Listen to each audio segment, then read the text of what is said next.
BSF na Churachandpur district tagi masak khangdaba illegal immigrants sing Ukrul district ki litangi akoibada tariba ko ki khunsingda puraktuna thamlamle haina Nscn ayam na maral sirakli Ukrul Times ki pau amagi matungina matam sangna dagi Ukrul district ki manungda leiba Molhang Kuki village cha hangliba Kuki militant singi kemta ngak senduna leirakibani masin atakpadi BSF paramilitary force sing asi India ki border ngakpa amadi Kuki militant singa mari leinai haiba asini Asigumba thawong asi Indo-Naga political conflict ki santi gi waroshin puraknaba lisinga machamapan marifu taratari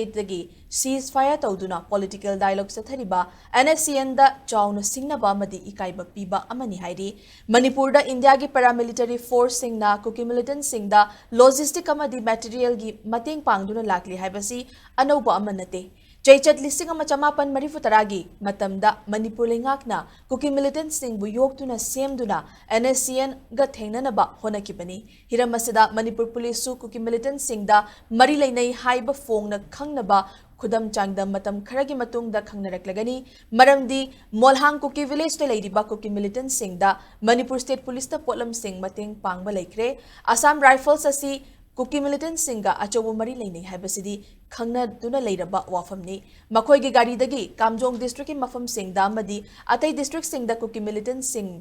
puthok pusin tawi haibasi kakningai leitraba wafamni adubu Nscn nadi naga taba mafam da kaidawnungda India gi wangmadagi illegal immigrant sing India gi paramilitary force sing na puraktuna thamfam nate yasu yaroi haina Nscn na fomdorakli